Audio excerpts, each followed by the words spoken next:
Welcome back to the Pulse on the Giant News channel on Multi TV, and we have just about 77 days more to Election Day, where all the political parties' campaigns will culminate into the electorates deciding on who they will vote for. But the subplot to this is that during this period, many of these political parties will be crisscrossing the country in a bid to meet a group of people in a remote area or even in the cities, trying to woo them to get their votes. But the other side is that 462 people are likely to die before the declaration of the final results. I'm not scaring you, but that's the shocking revelation coming from the National Road Safety Commission, who say about 6 people die from road crashes each day.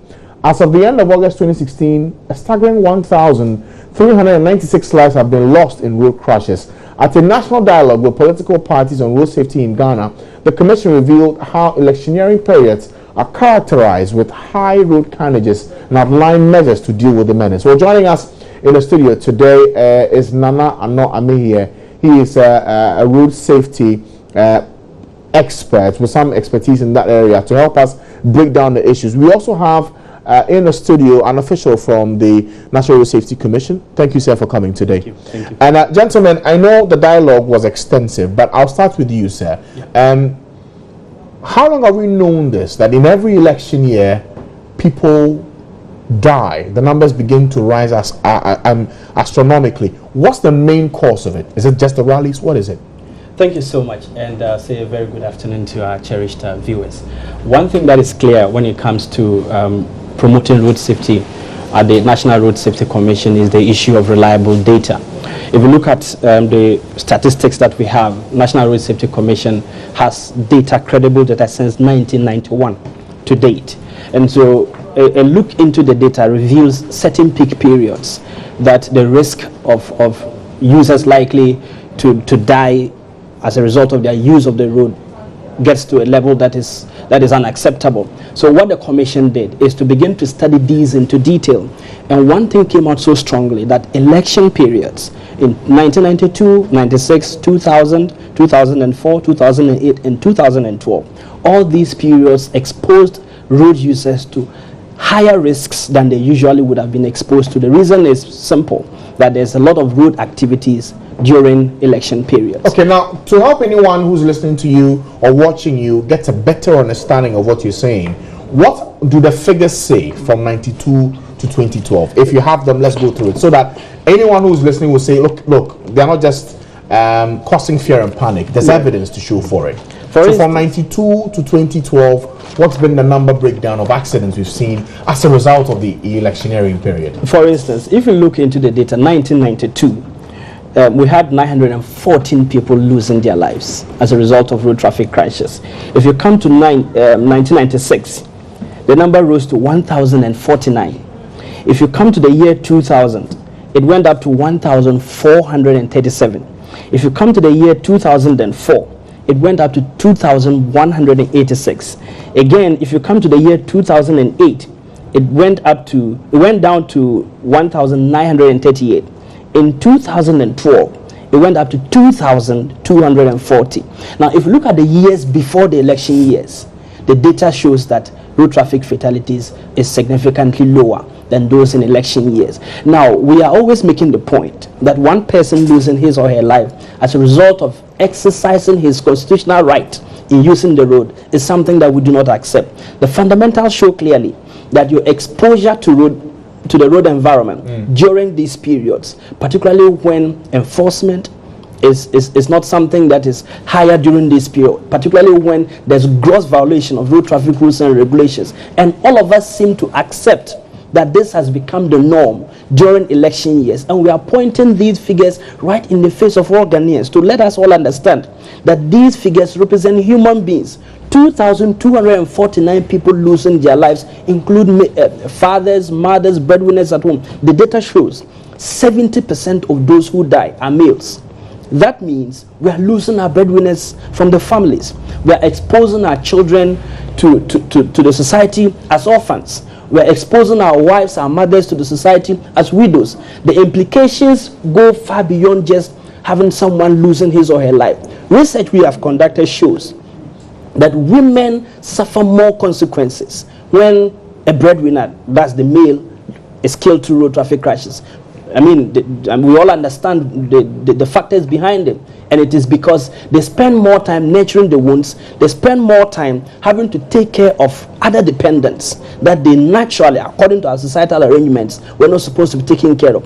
If you go again into the data, why are we having these happening, particularly during election years? The data again shows driver inattentiveness is the highest contributor, followed by overspeeding, wrongful overtaking, and then drink or alcohol usage. Okay. All these factors, maybe we'll go into them. Sure, and with what you just outlined, we'll come back to how come you've known this for all this while, and yet we only intensify these campaigns in election years. Because if you know that this is actually the problem that needs fixing, one will imagine that the work towards it will be done much earlier, even before the election year. So whoever is affected by this prepares his mind well ahead of time before it's fixed. But let me bring in Nana, and I'm here at this point. Nana, you've heard him churn out the statistics for us at this point. But from where you sit monitoring the space, what are we doing wrong in fixing this?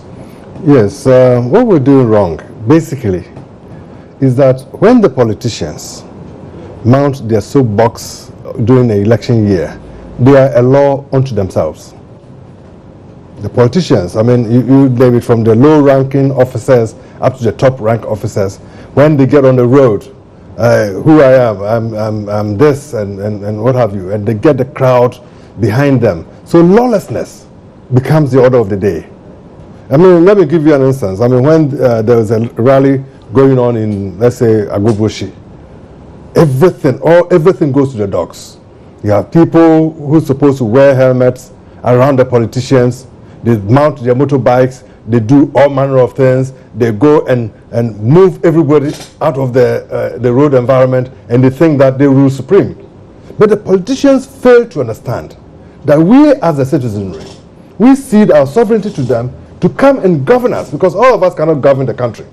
But when they come into power, instead of coming to serve us, they come to lord it over on us. But see, so here's the thing. For many who watch this, and granted that the politicians need to be a bit more responsible in this, it comes back to the point of enforcement.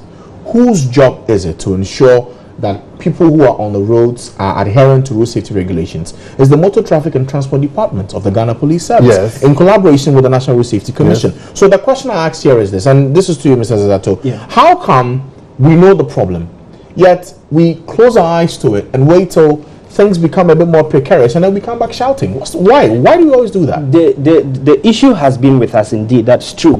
But the National Road Safety Commission has always engaged all these political parties. If you look into our history, this is not the first event that we organize for the political parties. Indeed, we have a road safety conduct for political parties. The idea is to get them to understand the fundamental issues around road safety during the electioneering. And so within the road safety code of conduct that we develop for the political parties, we encourage political parties to, at least at the national level, have someone catering for the safety of their supporters as they move around. And has that happened in the past? So at the dialogue today, they were reminded again of that responsibility. But again, the issue is, when we are talking about enforcement, I have always maintained that enforcement has two sides. That there's the enforcement bit where law enforcement agencies like the police, like the DVLA, like the National Road Safety Commission, people who have been mandated by law to implement policies and regulations of government, have their part to play. But the flip side of enforcement is compliance. How many people in this country, I've always asked the question, want to go to prison and they don't know what crimes to commit to get there?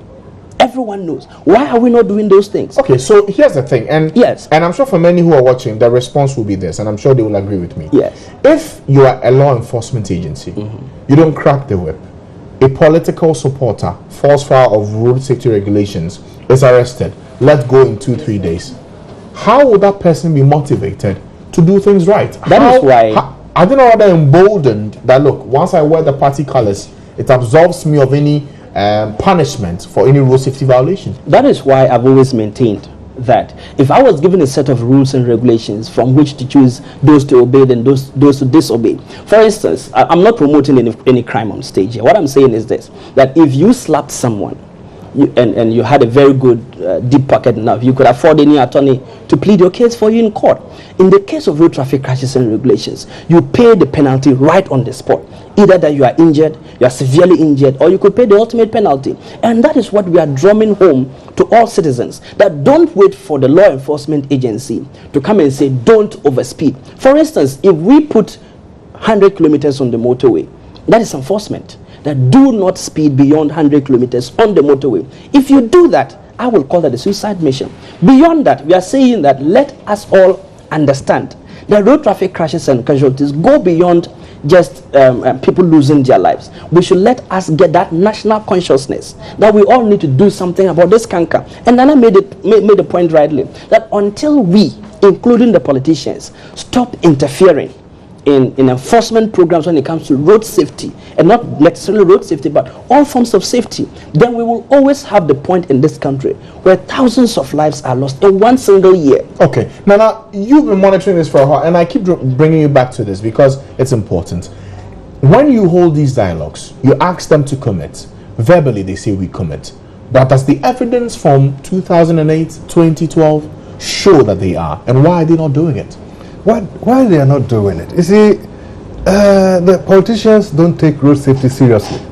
Why am I saying this? If they take it seriously, if we ask them today, the letter that National Road Safety Commission requested from the political organizations were to bring their political heads, the general secretaries and what have you. Do you know what they brought? Low-ranking officers to come. The Minister of Transport, if he really cares that we are depleting all the human resources in our country. And let me say, it was very instructive to hear from the Korean ambassador that Ghanaians are not punctual. In every function that he was going to, Ghanaians were not punctual, or because they feel this big man syndrome. So if you come late, then it shows that you're big. But Korea, who is less endowed in natural resources, built its nation, and they've reached where they are with their human resource. But here, we sit aloof with reckless abandon, and we see the stacks going up every year from 1,900 to 2,000, and nobody cares. But it's the same human being, to all intents and purposes, that we need to have around to build a nation. But let me go down to the dialogue that we had today. Today, the politicians that we invited, they brought their low-ranking officers and whatever. But the opposition party, who is waiting to come in, and take the reins of power, did not deem it important to even bring a representative to this dialogue that we had. Which party is that? Not the LPP. All the other parties, be it, they brought low-ranking officers, but the MPP didn't bring up a representative. And I feel so strongly about it, and I feel scandalized, because there's a party that is seeking to come and govern us, and something that is as important as National Road Safety Commission, they didn't deem it fit to bring a representative to come and listen to the nonsense that we were going to discuss with them. That I find it very, very okay. But in all of this, it comes back to the point I was telling Mr. Zato.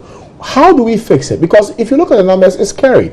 Men are dying, women are dying, children are dying, all because of one person's wrong decision. And let me tell you something that you go to, but you see, everything is all about compliance and enforcement.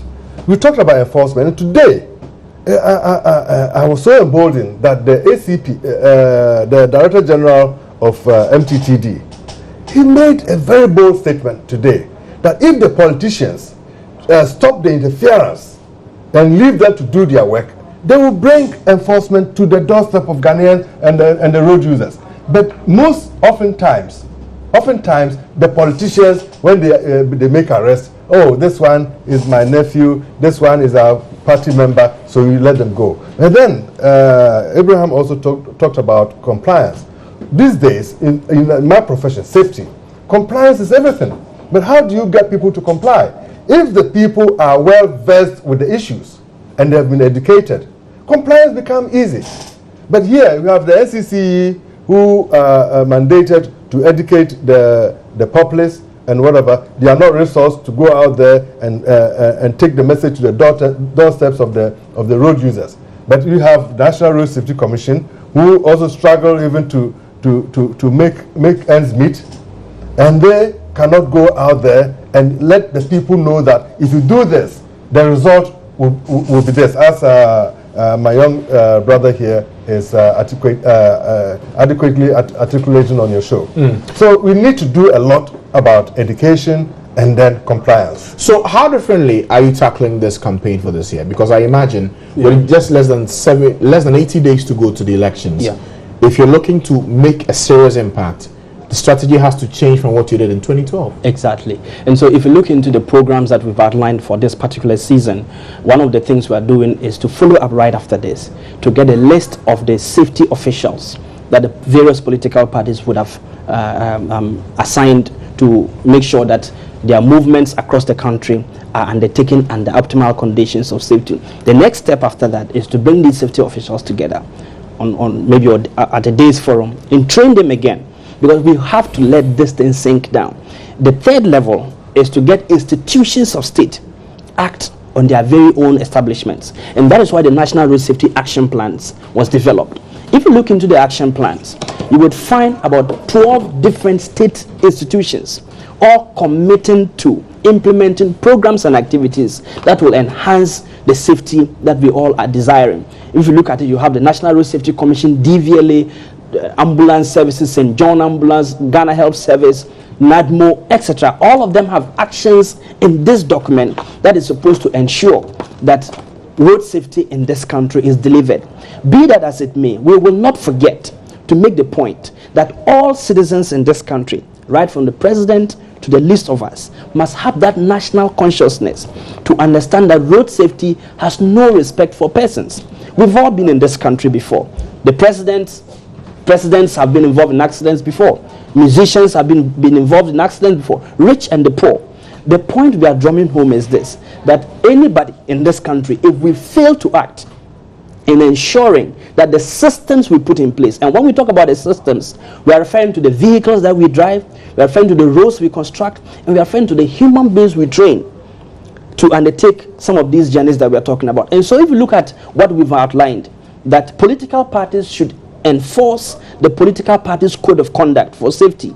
That is one. And inside of that code of conduct, we are saying that assign a national officer who will ensure that he supervises safety of your fleet. For instance, if you're going to have a rally in Kumasi, there is no point in bussing people around in open trailers. We have made this point again and again because the statistics point clearly. Those that we've investigated, most of the deaths occur when people are bussed in open trailers because they fall off, the vehicles ride over them, and the speeds at which they drive. Okay. In this country, let me just conclude in this place. In this country, I know that except the president and some other senior officials who are driven with police protection and other forms of protection, and so they are sometimes excused when it comes to movement on the national highways. But all of us, irrespective of who you are, must comply with the road rules and regulations.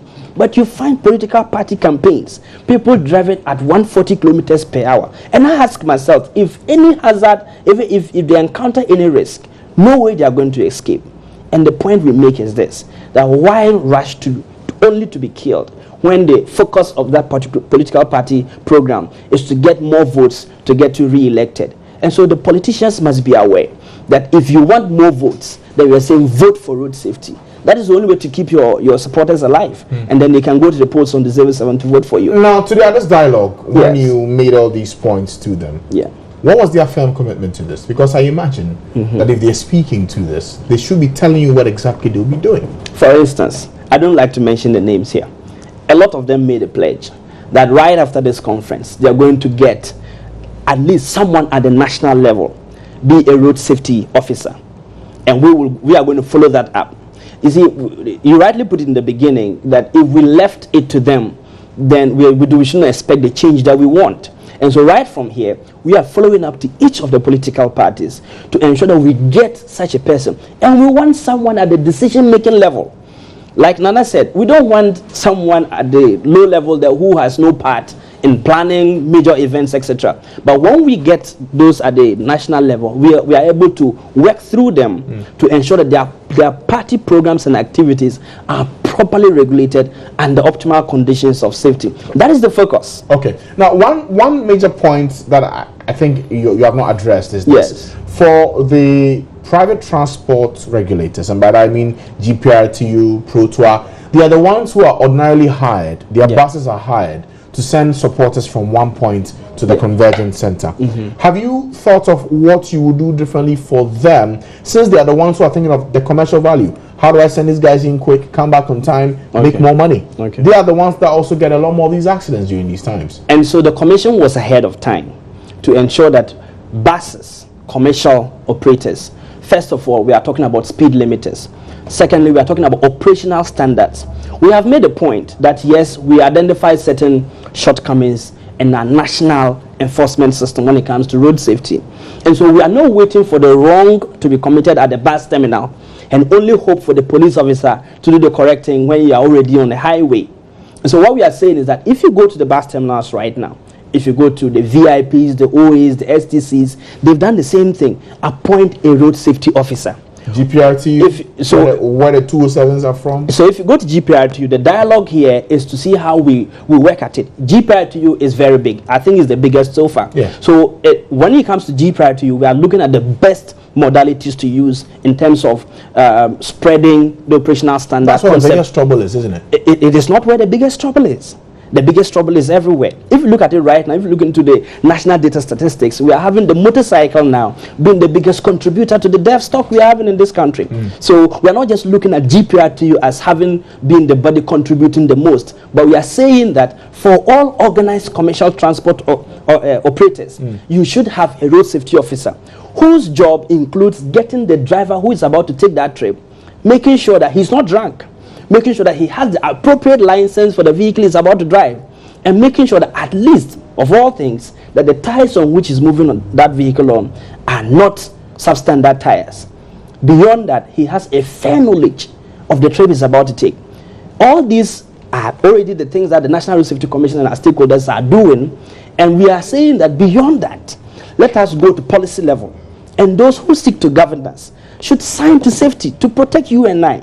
That is what the whole system around political party program is all about. Nana, we've heard eloquently what the National Road Safety Commission is doing about this. But from where you sit, what else should they be adding to it? Because I know that often with these dialogues, the verbal commitments are made. But what action should we be taking to back this? Well, the action is there, and it's all in the rules and regulations. You can't go any further but to enforce the rules and regulations. We talked about GPRTU as the biggest offenders. Now, GPRTU, they are business people, aren't they? Yes. They invest their money in vehicles, buses, and trucks to be hired and make money, isn't it? Do you think they are fools that they want their investment to go waste? No. The drivers themselves who drive these buses, they drive them and they are in the vehicle. When the vehicle is involved in a crash, are they exempt? But they are the ones who drink. They are the ones who don't obey the road safety regulations. So the challenges are far deeper than you see on the surface. So basically, we need to tune the mind of people and let them know that you as a driver, if you go and get drunk and sit behind the steering wheel, if there's a crash, you are not exempted.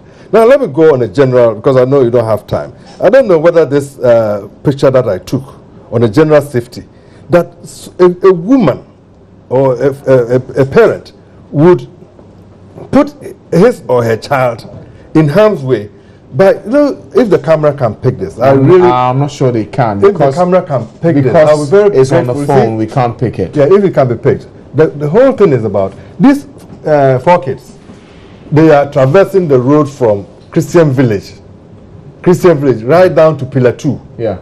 And these kids, the oldest among them is 4 years old.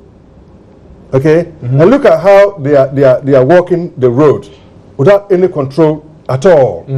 You see? So when I saw this, I went to the kids and asked them where they were coming from.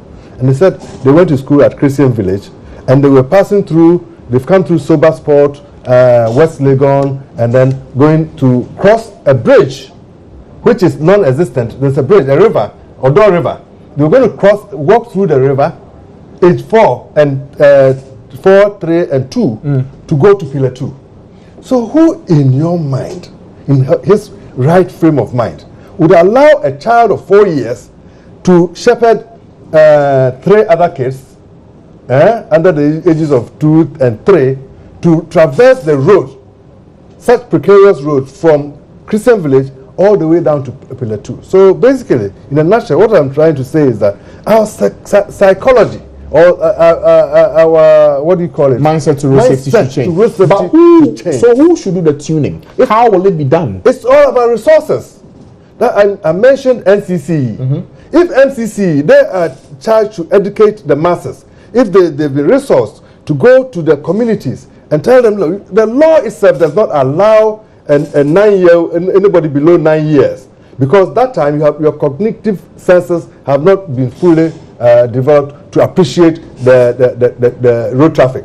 So you should not be allowed to go to school by yourself. Okay. So the parent who is allowing the ward to traverse 2 kilometers of a major treacherous roads in Accra to go to school and return needs his head examined. By who? Well, we have psychiatrists here. I think a lot of people. I'm sure we'll get some more on this. But let's really get an update. And since we're talking about road safety and politics, let's get on the campaign trail and see what's happening. We know the Chief of Staff is in the Upper West region today, part of works being done by the NDC. Let's speak to Rafiq Salam. He's our correspondent in the region to tell us more about what's happening, what he's been telling the people. Rafiq, good afternoon to you. We're talking road safety and politics. How are things looking for the Chief of Staff as he continues his tour in the Upper West region? You know by our statistics. Rafi, can you hear me? Good afternoon to you. Good afternoon, Francis. I'm asking what's happening on the campaign trail with the Chief of Staff. Currently we are at the district capital of Wa West, where he's currently meeting members of the traditional council there. He just ended his speech and he talked about, hello? Rafiq, I can hear you. Continue. I'm saying that we are at the Wuchang House Palace, where the Chief of Staff, Julius Debra, is currently meeting with members of the traditional council there. And then basically what he's been telling them about continuity to give the NDC another opportunity to rule the country. Earlier, there was a speech from Banda Na Metewana, who spoke on behalf of the Wuchana. He spoke about myriad of challenges that the people of the Wa West are currently facing, which has to, hello? I can hear you, Rafiq. We have to deal with the road network, education, and also talking about electricity. So, and then he also talked about the fertilizer subsidy, and he's saying that he believes that the NDC government will be retained in power, and should they be retained in power, he would like them to look into the issue of education and also the issue of this fertilizer subsidy. And so that was a call made by the Badana on behalf of the Wuchana. Okay. But the Chief of Staff then spoke about government plan and says that one issue that government will look at will be has to do with the issue of agriculture. And he was happy that the Metona spoke about agriculture. And he's saying that they're going to bring what we call a green revolution and having an agriculture mechanization center. And so that's basically what the government will do. For them, okay. They talked about retaining Mahama in power, and he's saying that they should do well to retain the government in power to continue the rule right. Rafiq, final word, and I want the linkage down so we get a better sense of what's happening. We know the Chief of Staff is in town, he's campaigning for the NDC, but how are things looking in terms of transport? Are you seeing a lot more people bust? In terms of road safety, are we seeing anything done properly there, or there are problems? In terms of what? Road safety, Rafiq. For the supporters on motorbikes, on open trailers, are you seeing anything like that? No. I will tell you that this particular visit is low key. We were not even aware of the coming of the Chief of Staff. Even though he arrived late last night, but this morning when he came to the One House Palace, it was low key. Not many people were there, but I can tell you this hotel, which is private, it's massive. He has gotten several people here, but we have not seen the usual motorbike riding where people are riding anyhow. It's not it's being controlled. Okay. Thank you, Rafiq, for that update from the Upper West region. The Chief of Staff busy doing some campaigning for the President, John Mahama, up north in the upper west region. We will return to the campaign trail and see what's happening. We know that Nana Akufo-Addo of the NPP is busy campaigning here in the Greater Accra region. He's been to Dodowa. We're learning he's at Medina now. We'll get to an update from our man following him, Latif Idris, in just a moment. But gentlemen, as we wrap up the conversation on road safety today, yes, in terms of commitment, you're saying that low-level officers came today, but there is a certain move towards getting things right. What will be your expectation? Forget the statistics we have and how bad it's looking. What's your target of how many deaths in your numbers that we can get at the end of the exercise? If you asked me, I wish no one will be killed on our roads. But realistically? Realistically, we are saying that let all of us come together to have that national consciousness that road safety can be achieved.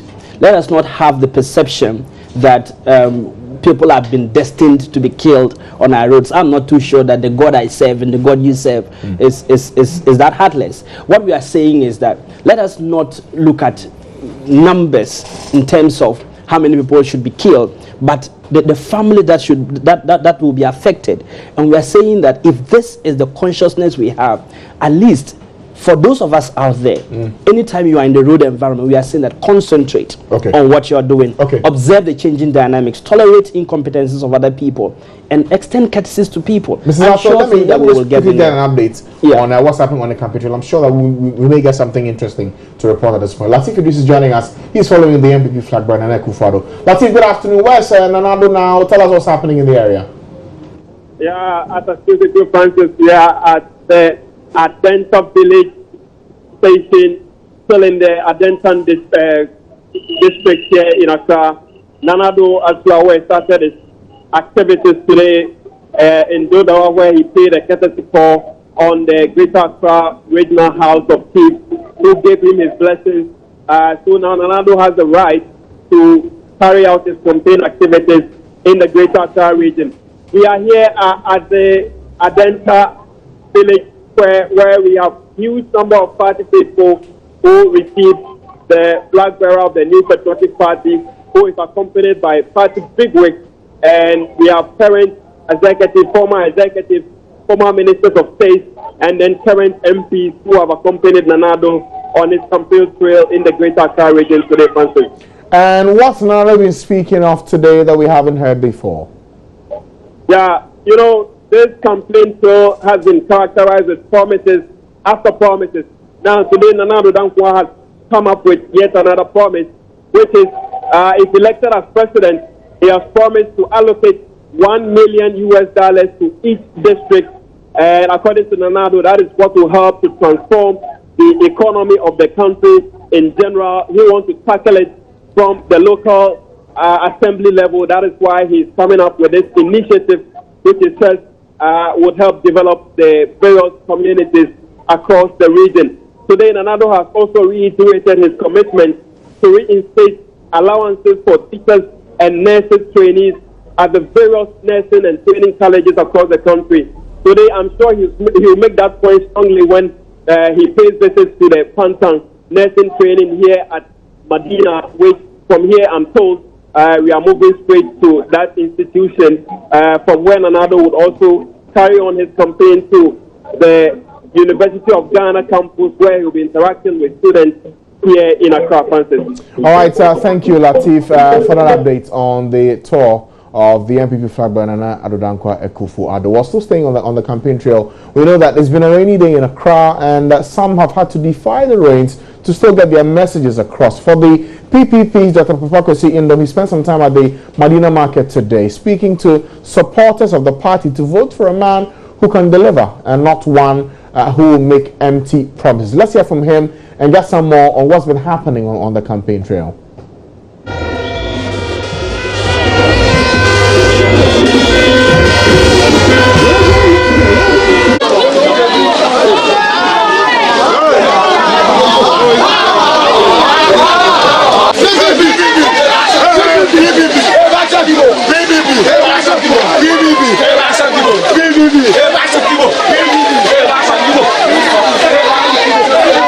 Ben nso waje hena atum no wa mehenegwa eme ya atena ho be da wona ase na odikan oye Reverend James Befi James Befi ɔno nye obi a yɛpɛ dɛ yɛdze no bɛkyerɛ wɔn na yɛsrɛ wɔn dɛ wɔn boa no na wɔn ka n'asɛm so nkyerɛ obiara na wɔn to aba no na ɔnkɔ mbrɛhyɛ bagom ɛmfa ma wɔn wɔ Madina hanom nti Reverend James Befi ɔno gyina me nkyɛn.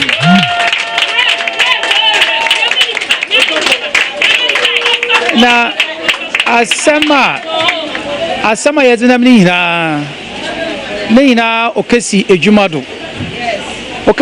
do osɛn dɛ sɛ edwuma nyi kurom a ekuro no mu ɔyɛ dɛ nyimpa so na abrabɔ so ɔyɛ awerɛho edwuma so na ɔba ɔde sika ba edwuma na ɔba ɔma abrabɔ ɔkɔyɛ ɔde ma yɛ nyinara enti mɛyɛ bi saa nye dɛ wɔnhwɛ obiara megye dɛ obiara baba NDC fo baba MPP fo baba PNC fo baba nanso obiara ba dɛ mɛyɛ nso ya Progressive People's Party fo ya be wɔn bi sɛ ne dɛ abadze ɛna wayɛ da ɔbɛhyɛ wo nkran dɛ ɛto aba ma na ɔkɔ abanim a ɔbɛkɔ aka yɛ bibi papa ɛma wabrabɔ wetumpon ɛyɛ ne yɛn zinyi dɛ ɛyɛ dze yɛayɛ bi wɔgana mɛm yɛayɛ bi yɛnom a yɛdɛ amanye ko na nyime nyinaa yɛayɛ bi wɔ yɛn wiadze mu ɔno na yɛse wɔngyina do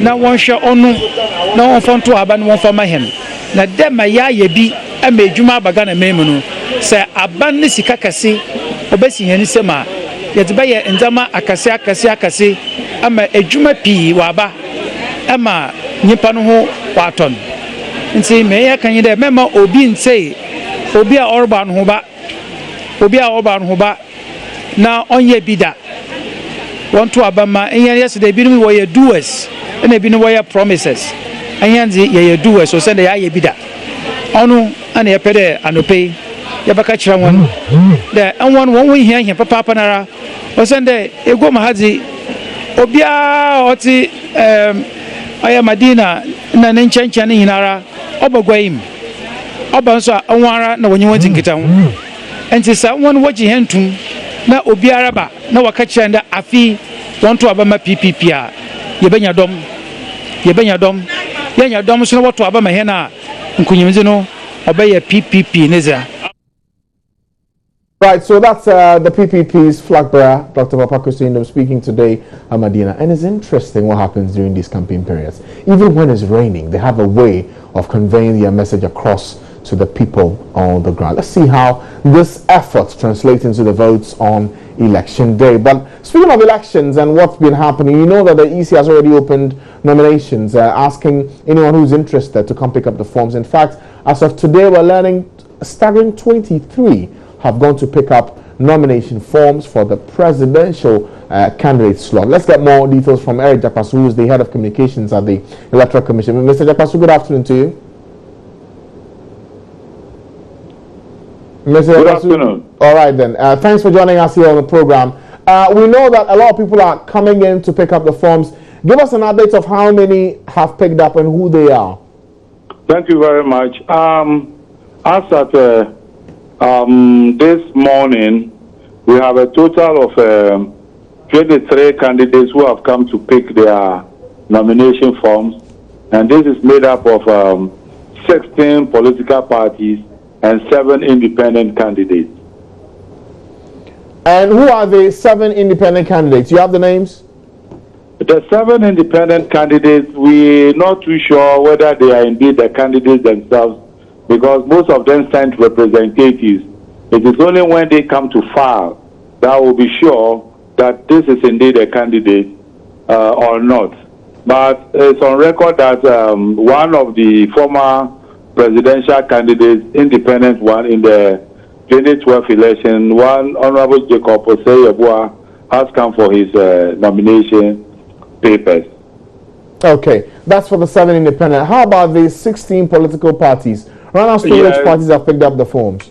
Yeah, the 16 political parties are the Independent People's Party, the United Front Party, Ghana Freedom Party, Democratic People's Party, All People's Congress, the Great Consolidated People's Party, United People's Party, United Development System Party, National Democratic Congress, National Democratic Party, the United Love Party, Progressive People's Party, the New Patriotic Party, and the Convention People's Party. Okay, so now for the 16 that I've picked up, and it's very interesting, the kind of details we're getting. Is the EC preparing to do forms for over 20 candidates for this year's elections? Yes, the 16 parties and then the 7 independent candidates. We were just waiting for the nomination day on the 29th and 30th. Then we know the number who will actually be contesting. Then based on that, we will know how to develop and then the ballot papers and the necessary documents for the election itself. Okay, and for the ones who've come to pick up, have they now raised concerns about the amount for the filing fees? Thank you very much. You know, right from the day we had the IPAC on the 8th of September, the concerns have been raised and have been repeated severally on different platforms. But interesting enough, at the point of picking of the forms, some will dismiss it and tell you that, oh, it's okay, they can manage it. And so no one has come to say because of the price, I can't pick it up, they've left? No one like that? No, all those who come, at least they come to pick and go. That's why we say that we are waiting to see what will happen on the 29th and then the 30th, whether indeed all of them will come to file or whether some will keep it and will not be able to come and file. And we may also have a situation where some may file and may not be able to meet the legal requirements. So we'll wait and see on the 29th and then the 30th. Now, is there no option at all to reduce it? Because much as you say that it was done within the remits of your rights to do it legally, is there not also the EC's ability to hear these concerns and do something about it? Thank you very much. At the last IPAC meeting, in fact, where the concerns were raised, what the EC said was that they have taken notice of the concerns of the political parties and then some of the stakeholders, and that the EC as a body will sit and then consider the possibility of a review. And if there was going to be that possibility, they will communicate to the people of Ghana and then the political party. Otherwise, it remains. But we are still some days here to 29th and 30th end of September. So we'll wait and see what will come out before the day of the filing of the nomination. Okay. Now, where are we also in terms of the suspension of the voter transfer exercise at Kukuom in the Bonafo region? We know that you've suspended it, but do we know for how long and when these people will get the chance to transfer their votes? Thank you very much. You know, the decision to suspend the exercise at Kukuom was informed by security considerations and then damage to registration, election infrastructure, materials, and then harm to some people. So until such time that the facilities are installed and then security is assured, we may have to hold on. For how long? Commission is deliberating on that one, and because there's a timeline to it, I'm very sure it wouldn't be too long. The transfer exercise would resume. Okay, now how about preparations generally for the December 7 presidential and parliamentary elections? Where are we in terms of preparations? Thank you very much. You know, we have this last bit of exercises to finish. We are talking about processing the proxy forms. We are talking about finishing the transfer of votes and getting the registers ready for the political parties. Per our calendar, the political parties will receive the final register by the 23rd of September. Then on the 29th, 30th, we'll receive the nominations, after which we'll go in-house and start preparing the ballot papers and the necessary logistics for the elections, as the parties to be very busy running up on their campaign activities. All right. Thank you, Mr. Jakwaso, for your time. Final question, just before you go, it's about the funds needed for all the preparations. Is the EC well resourced for this election, or there's still more money you need for your job? Thank you very much. You know, election is made up of a series of interconnected activities. You do one activity at a time, then you jump into the next one until the final day of voting.